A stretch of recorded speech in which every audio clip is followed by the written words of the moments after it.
हम सबके लिए वाकई ये सौभाग्य की बात है कि मध्य प्रदेश, हमारा प्रदेश, देश का पहला प्रदेश है जो राष्ट्रीय शिक्षा नीति को पूरी तरह क्रियान्वयन कर रहा है और हम सबके लिए गर्व का विषय है। और ये सब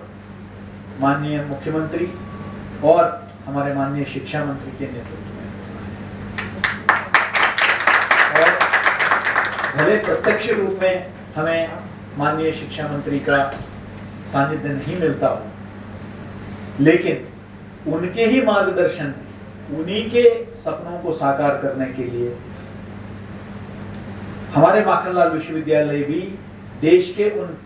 पहले विश्वविद्यालयों में हैं जिन्होंने 7 नए पाठ्यक्रम हमने यहाँ किया और इसमें से 5 मात्र मीडिया से संबंधित है। शुरू में हमें भी बहुत कठिनाइयों का सामना करना पड़ा। हमारे जो विभागाध्यक्ष हैं, संकाय सदस्य हैं, इन्होंने दिन रात एक कर कोविड काल में ये पूरे पाठ्यक्रम तैयार किए। उनको अनुकरण करने के लिए कोई मानक नहीं था उनके सामने कोई ऐसा निर्देशिका, कोई कुछ भी ऐसा कोई निर्देश स्पष्ट रूप से उनके समक्ष नहीं था जिसके हिसाब से वो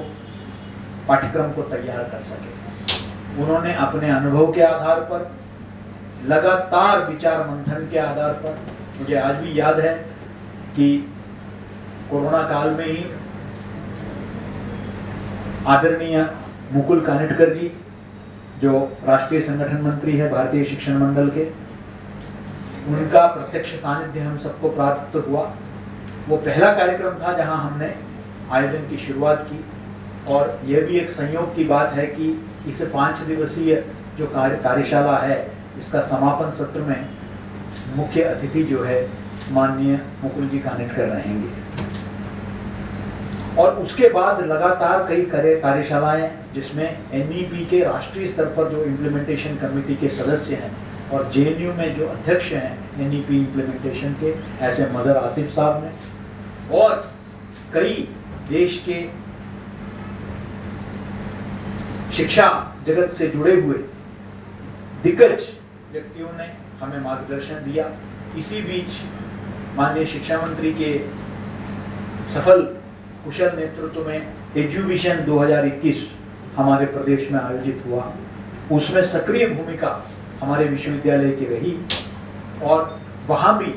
देश भर से आए हुए विशेषज्ञों ने हम सबको राष्ट्रीय शिक्षा नीति के कई पहलुओं से अवगत कराया, जिसका नतीजा ये हुआ कि हम लोग आज एनईपी को हमने अपने बीओएस से भी क्लियर करवा दिया। और मुझे माननीय मंत्री जी, आपको ये बताते हुए बहुत हर्ष की अनुभूति होती है कि सारे 7 पाठ्यक्रम में एडमिशन पूरा सीट भर गया है। इसकी स्वीकार्यता जो है वो प्रशंसनीय है।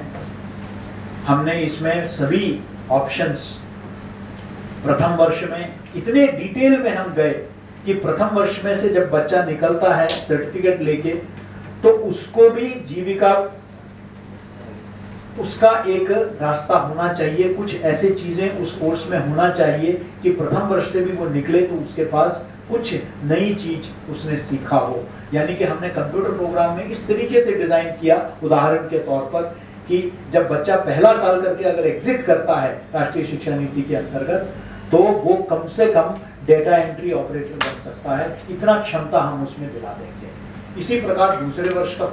आयोजन किया गया, तीसरे वर्ष को इस तरीके से हमने प्लानिंग किया और चौथे वर्ष में ऑनर्स विद रिसर्च के साथ। इस बीच में हमें यूजीसी से ही नहीं, उच्च शिक्षा मंत्रालय से भी, आपके विभाग से बहुत सारे मार्गदर्शन हमको मिले कई विषयों को लेकर। उनको भी हमने समाहित किया ताकि प्रदेश के सभी विश्वविद्यालयों के साथ हम लोग तालमेल बिठा सके। इसी बीच हमने आरजीपीवी के साथ, राजीव गांधी प्रौद्योगिकी विश्वविद्यालय के साथ एक बैठक, जिसमें हमारे सभी हमारे विभागाध्यक्ष, विशेषकर प्रोफेसर अग्रवाल के नेतृत्व में, और हमने आरजीपीवी के माननीय कुलपति सुनील कुमार जी के साथ काफ़ी लंबी चर्चा की और अब ये दोनों विश्वविद्यालयों में तय किया गया है कि जेनरिक इलेक्टिव के अंतर्गत जो है हम लोग आरजीपीवी के कुछ कोर्सेस यानी कि जैसे उनके एनर्जी स्टडीज है, एनवायरमेंटल साइंसेस है, वो जेनरिक इलेक्टिव के तौर पर हमारे बच्चों को उपलब्ध होगा, तो उनके इंजीनियरिंग के विद्यार्थियों को हमारे यहाँ मोबाइल जर्नलिज्म जैसे कोर्सेस हम उनको ऑफर करेंगे। ये जो एक व्यवस्था हो गई है, क्योंकि कोई भी विश्वविद्यालय के पास इतनी क्षमता नहीं होती है कि वो सभी पाठ्यक्रम अपने यहाँ चला सके या सभी के लिए संकाय सदस्यों को नियुक्त कर सके। ये पूरा एनडीपी का मंत्र ही मूल मंत्र कोलैबोरेशन है, सहयोग है, आपसी सहयोग है, जिसके चलते हम एक दूसरे के साथ सहयोग करें विश्वविद्यालयों के साथ और प्रदेश में और अपने ही शहर में हो तो इससे बेहतर प्रत्यक्ष में ऑफलाइन और ऑनलाइन और मूक्स की भी हम लोग तैयारी कर रहे हैं, लेकिन ये भी हमारे जो विद्यार्थी हैं वो प्रत्यक्ष में भी कुछ सीखने को उनको मिलेगा। यही नहीं, नई नीति के अंतर्गत national cadet corps NCC, national service scheme NSS, राष्ट्रीय सेवा योजना, इन सब को हम अपने यहाँ लागू कर रहे हैं। समय समय पर हमें दिशा निर्देश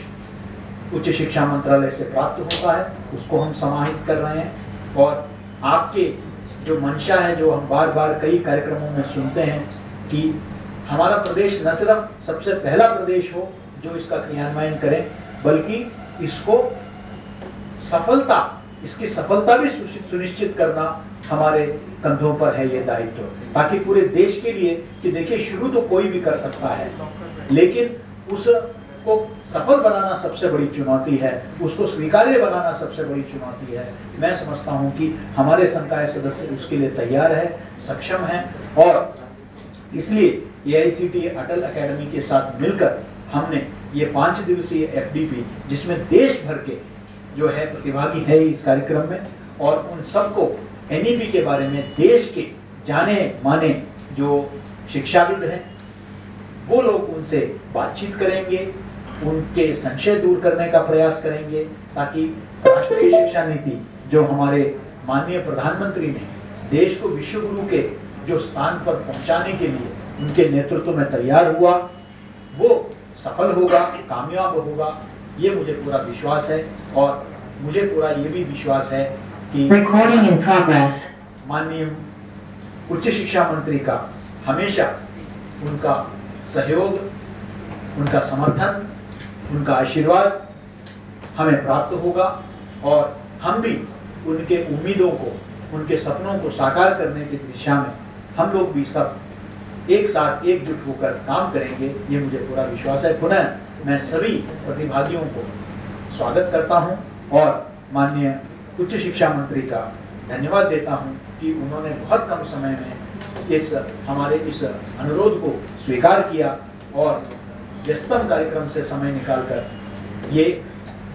हमारे विश्वविद्यालय उनके दिल में क्या जगह रखती है ये तो दर्शाता ही है, लेकिन राष्ट्रीय शिक्षा नीति के प्रति उनकी जो प्रतिबद्धता है उसको भी प्रतिबिंबित करता है। मैं पुनः